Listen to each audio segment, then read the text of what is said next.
BNR gold and diamonds తరుగు తక్కువ బంగారం ఎక్కువ. ఇప్పుడు మన వైజాగ్ లో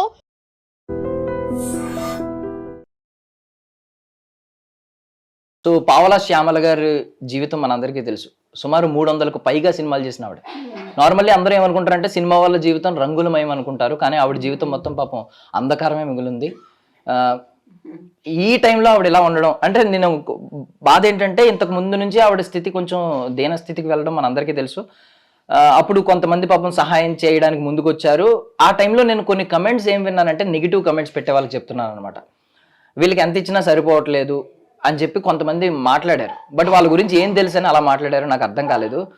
మీరు మొన్న న్యూస్ చూస్తే వాళ్ళిద్దరూ అంటే తల్లి కూతురు కలిసి వాళ్ళ కూతురుతో కలిసి సూసైడ్ అటెంప్ట్ చేశారనమాట. అంటే అంత దీన స్థితికి వాళ్ళు అయితే వెళ్ళిపోయారు. కనీసం బ్రతకాలని కూడా అనిపించలేదు. 300కు పైగా సినిమాలు చేసి మనందరినీ ఆవిడ కామెడీతో ఎంతో అలరించిన ఆవిడ ఈరోజు ఇలాంటి స్థితిలో ఉండడం అంటే ఆవిడని మీరు చూస్తే నిజంగా హృదయం చలించిపోతుంది అనమాట. అండ్ పాపం వాళ్ళ అమ్మాయి అంటే చాలా మంది ఏమనుకుంటారు అంటే పాపం వాళ్ళ అమ్మాయి వయసులోనే ఉన్నారు కదా, ఏదైనా వర్క్ చేసుకోవచ్చు అని అనుకుంటారు. బట్ ఆవిడ కనీసం నడవలేని స్థితిలో ఉన్నారు. ఆవిడకి సర్జరీలు అయినాయి, మల్టిపుల్ సర్జరీస్. ఇంకా కూడా ఆవిడ కాళ్ళకి సర్జరీ చేయాల్సిన స్థితికి వచ్చారనమాట. వీలైతే సహాయం చేయండి, కానీ ఇలాంటి నెగిటివ్ కమెంట్స్ దయచేసి పెట్టకండి. సో ఈ సూసైడ్ అటెంప్ట్ తర్వాత దైవం మానుష్య రూపేణ అన్నట్టుగా ఆర్కే ఫౌండేషన్ నుంచి డాక్టర్ రామకృష్ణ గారు పావలా శ్యామల గారిని అండ్ ఆవిడ కూతుర్ని కలిపి తీసుకొచ్చి మేము చూసుకుంటాం అని వారికైతే ఒక భరోసా, ఒక మనోధైర్యాన్ని అయితే ఇచ్చారనమాట. పావలా శ్యామల గారి పరిస్థితి చూస్తే మనకే చాలా దయనీయమైన స్థితిలో ఉన్నారు. మనకే హృదయం చలించిపోతుంది. మీరు ఒకవేళ నిజమైన సినిమా ప్రేమికులు అయితే ఎంతసేపు ఆ స్టార్ హీరోల కోసం లక్షలు ఆల్రెడీ కోటీశ్వరులు, అపర కోటీశ్వరులు అయిన వాళ్ళ కోసం మీరు 100,000 ఖర్చు పెట్టడం కాదు. నిజంగా ఒకవేళ సినిమా ప్రేమికులు అయితే ఎవరికైతే అవసరం ఉందో వాళ్ళకి ఇవ్వండి మీ డబ్బులు. అప్పుడు మీరు నిజమైన సినిమా ప్రేమికులు అనిపించుకుంటారు. మాట్లాడితే #TFI బానిస ఇలాంటివన్నీ ఈ సొల్లు డైలాగులు చెప్పుకోవడం తప్ప నిజమైన ప్రేమ అనేది కాదు. మీరు ఒకవేళ కళారంగాన్ని ప్రేమిస్తే అవసరం ఉన్న వాళ్ళకి సహాయం చేయండి, అంతే తప్ప ఏదో నెగిటివ్ కమెంట్లు పెట్టడం. మీకు తెలియనప్పుడు తెలుసుకోండి. పూర్తిగా తెలియకుండా ఎవరిని పడితే వాళ్ళని తిట్టకండి. మీరు తిట్టే తిట్లు తీసుకునే పరిస్థితుల్లో కూడా వారు లేరనమాట. సో పావలా శ్యామల గారు చాలా ఆవిడతో మాట్లాడదాం ఒకసారి. అమ్మ ఎలా ఉన్నారు ఇప్పుడు? ఎలా ఉంది మీ ఆరోగ్యం? ఎలా ఉంది?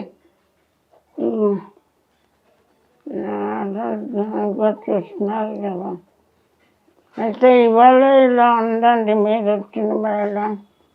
అమ్మ మీరు అంటే 300కు పైగా సినిమాలు చేసిన ఆవిడ. ఇప్పటికీ మీమ్స్ లో ఇప్పటికీ మీ వీడియోలు, పాత వీడియోలన్నీ ఇప్పుడు ట్రెండ్ అవుతున్నాయి. ఇప్పటికీ మేము మిమ్మల్ని చూస్తూనే ఉన్నాం, మీ వీడియోలన్నీ వస్తూ ఉన్నాయి. కానీ మీరు ఇలాంటి స్థితిలోకి వెళ్ళడం నిజంగా మాకే చాలా బాధాకరంగా ఉంది. మీరు అంత సూసైడ్ చేసుకుని ఎంత స్థితికి రావడం ఏంటమ్మా అసలు? ఏమైంది అంటే మీకు ఇప్పుడు మీకు మనోధైర్యం ఏం కరువైంది అసలు? ఇంతమందిని ఆలోచించిన మీకు మనోధైర్యం ఎందుకు కరువైంది?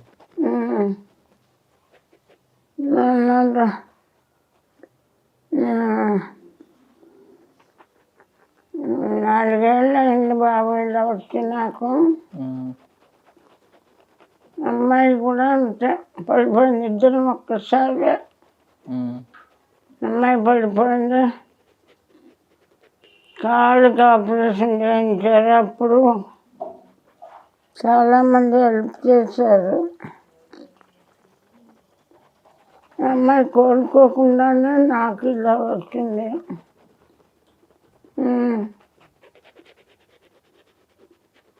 కాకపోతే అంటే నాకు ఇంత దానిలో కూడా నాకు అనిపించింది ఏంటంటే నా కూతురు ఏమైపోద్దో అంటున్నారు మీరు ఈ వయసులో కూడా నా కూతురు ఏమైపోద్దో అనే బాధ. అంటే తల్లికి ఎంత ఉంటుంది వాళ్ళ పిల్లల మీద. అంటే మీరు నడవలేని స్థితిలో ఉన్నారు, మీ హెల్త్ ఏంటో మీకే తెలియని స్థితిలో మీరు ఉన్నారు, మీకు హార్ట్లో హోల్స్ ఉన్నాయి. ఇలాంటి స్టేజ్లో కూడా మీరు మీ కూతురు గురించి ఆలోచిస్తున్నారు. మొన్న ఇంటర్వ్యూ చూశాను నేను, మొట్టమొదటి మాట మీ కూతురు గురించి మాట్లాడుతున్నారు. నా కూతురు ఏమైపోద్దో అని భయం వేస్తుంది, నేను పోతే నా కూతురు ఏమైపోద్దో అని. అలా తల్లి ప్రేమ ఎంత బాగుంటుందని ఇప్పుడు అర్థమవుతుంది అన్నమాట కొన్ని ఇలాంటివి చూస్తుంటే. మీ కూతురు ఖచ్చితంగా నయం అవుతుంది. మీరైతే టెన్షన్ పడకండి. అండ్ నిజంగా మీరు మమ్మల్ని చాలా అలరించారమ్మా. మీరు నవ్వుతూ ఉండాలి, మీరు తిరిగి కోలుకోవాలని కూడా కోరుకుంటున్నాం. ఒకవేళ కోలుకుని మళ్ళీ సినిమాల్లోకి రావాలని ఉందా మీకు? ఏదో ఒక చిన్న క్యారెక్టర్ అయినా సినిమాల్లో చెయ్యాలి. చాలా బాగా మాట్లాడారు బాబు. మీరు ఫస్ట్ మాట్లాడింది చాలా బాగుంది. ఉమ్. మీరేం బాగా మాట్లాడారు, నేనేం మాట్లాడగలను ఇంకా. మీకు మళ్ళీ సినిమాల్లోకి రావాలని ఉందమ్మా? చిన్నగా అయినా ఒక చిన్న క్యారెక్టర్ అయినా చేయాలని ఉందా కోరుకుని? ఆశ లేదు బాబు, ఉమ్. నాకు అలాంటి ఆశ లేదు. 55 సంవత్సరాలు ఉమ్. ఆర్టిస్ట్గా బతికి ఇప్పుడు ఇలా ఆత్మహత్య తప్ప మరో దారి లేని విధంగా అయిపోయినా.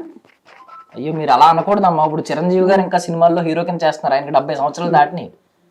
మీరు అలా అంటే అలాగ మీరు మళ్ళీ సినిమాల్లోకి రావాలి, మళ్ళీ చేయాలని మేము కోరుకుంటున్నాం, కోలుకోవాలని కోరుకుంటున్నాం మేము. ఈ జన్మ కాదేమో, ఈ జన్మలో లేదు ఇంకా ఛాన్స్. మీ అమ్మాయి గురించి మీరు చాలా ఆవేదన చెందుతున్నారు. అసలు అంటే ఏం కోరుకుంటున్నారు మీ అమ్మాయి జీవితంలో? ఉన్న ఆశలు ఏంటి? మీ మీద ఎలాగో మీకు ఆశలు లేవు పెద్దగా. నేను ఈ ప్రపంచాన్ని 55 సంవత్సరాలు ఆర్టిస్ట్గా చూసా. ఇప్పుడు ఓల్డేజ్ హోమ్లో ఉంటూ దీనస్థితిలో ఉంటూ చూసా ఇప్పుడు 25 ఏళ్ళ నుంచి. ఈ ప్రపంచంలో బతికే అర్హత మాకు లేదు. అలా అనకండి అయ్యో. నా బిడ్డను వదిలేసి నేను చనిపోతే దానికి అసలు లేదు, నన్నే చూడలేదు. ఇంక నా బిడ్డను ఎవరు చూస్తారు? మీ బిడ్డ మీ కళ్ళ ముందు కోలుకుని మంచిగా తిరిగితే అప్పుడు మీకు ఆనందంగా ఉంటారా? అప్పుడు పోనీ అప్పుడు ఆ రోజు వస్తే అప్పుడు కదా. వస్తుంది ఆ రోజు. మీ అమ్మాయికి మళ్ళీ సర్జరీ చేస్తే కాలుకి మళ్ళీ మీ అమ్మాయి మామూలుగా నడుస్తారు కొన్ని రోజుల్లో. ఏంటమ్మా ఇప్పుడు ఆర్కే ఫౌండేషన్లో ఎలా చూసుకుంటున్నారు మిమ్మల్ని? ఆయన మాట ఇచ్చారు నేను చూసుకుంటా ఇక నుంచి అని చెప్పి. రామకృష్ణ గారు ఇంకో ఇక్కడే ఉన్నారు, ఎలా చూసుకుంటున్నారు ఏంటి? రామకృష్ణ గారి పరిచయం కాకపోతే మీరు వాళ్ళ ఇంటర్వ్యూకి వచ్చేవాళ్ళు కాదు, మేము ఉండేవాళ్ళము కాదు. మేము ఉంటే కదా మీరు ఇంటర్వ్యూకి వస్తారు. నేనుంటే కదమ్మా ఆయన. నేను ఉన్నానంటే రామకృష్ణ గారు దయ ఇదంతా. మీకు మగపిల్లలు లేరు కదమ్మా? లేదమ్మా. రామకృష్ణ గారు ఇప్పుడు మీ ఒకవేళ కొడుకు పుడితే ఎలాగే ఉండేవాడు అని అనుకుంటున్నారా?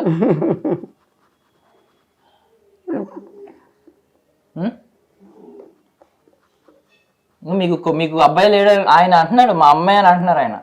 ఆయన కూడా ఆయన తల్లిని కోల్పోయారు. మీలో ఆయన తల్లిని చూసుకుంటున్నారు ఆయన. అప్పుడు నేను కూడా కోల్పోతున్నాను కూడా. అయ్యో అలా అనకండి అయ్యో. వద్దు, తల్లిగా చూసుకోవద్దు నాయన.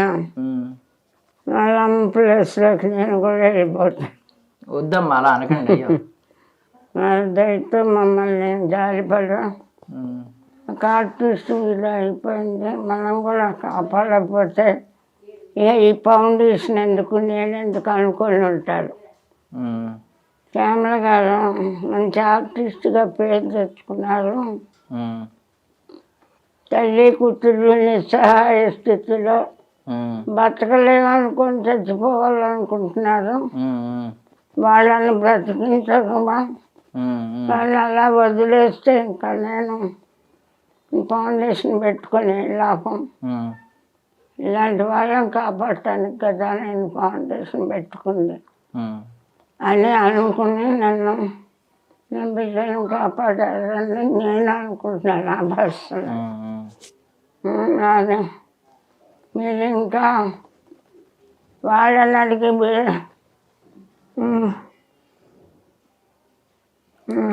సరే పోనీ మీకు జీవితంలో ఏం కోరికలు మిగిలి ఉన్నాయి అసలు? మీరు అది చెప్పండి పోనీ. కోరికలు చెప్పేంత గొప్పదాన్ని కాదు, తీర్చేంత గొప్పదాన్ని కాదు నాయన. నా బిడ్డను నేను బిజీగా ఉండి పట్టించుకోలే, దాని జీవితాన్ని సెటిల్ చేయలే. తల్లిగా అది నా తప్పు, నన్నే గౌరవంగా చుట్టాల ఎవరు, నా బిడ్డను ఎవరు చూస్తారు? అందుకని నా బిడ్డను మాట్లాడలేకపోతున్నారండి మనం. అమ్మ మీరు రెస్ట్ తీసుకోండి. సో చూసాం కదండి అసలు పావల శ్యామల గారి పరిస్థితి ఎలా ఉందో. నెగిటివ్ కమెంట్స్ చేసే వాళ్ళకి మళ్ళీ చెప్తున్నా, అంటే నాకు తెలిసి మీరు చూసారండి నెగిటివ్ కమెంట్స్? కొన్ని చూసాయండి, అది కొంచెం బాధాకరం అనిపించింది. ఎందుకంటే వాళ్ళు ఇంకా ప్రపంచంతో సంబంధం లేదు, మేము అన్ని విధాలుగా డౌన్ అయిపోయామని చనిపోయే కండిషన్లో చనిపోవడానికి వెళ్ళిన వాళ్ళు. సో ఇప్పుడు అలా నెగిటివ్ కామెంట్స్ ఇవ్వడం కొంచెం బాధగానే అనిపించింది. బట్ ఒక్కొక్కరు మెంటాలిటీ ఒకలా ఉంటుంది, మనం ఎవరిని క్రిటిసైజ్ చేయలేం. బట్ జెన్యున్గా అక్కడ చూస్తూ ఉన్నాను కాబట్టి నేను వాళ్ళు ఏ కండిషన్లో వచ్చారు, మేము ఇంకా బతకడం వేస్ట్ అనే కండిషన్లో వచ్చారు. ఆల్మోస్ట్ ఒక 5 days 6 days ట్రీట్మెంట్ తీసుకుంటే తప్ప మాట్లాడే కండిషన్ కూడా రాలేదు. సో ఆ కండిషన్ నుంచి మళ్ళీ ఇప్పుడు 1 weekగా మాట్లాడే కండిషన్కి వచ్చారు. అంతకుముందు మాట్లాడే కండిషన్ లేదు. పెయిన్ఫుల్ సిచ్యువేషన్లో నెగిటివ్ కామెంట్స్ని తీసుకొని ఎవరికైనా పెయిన్గానే ఉంటుంది. నా request, possible please avoid negative comments.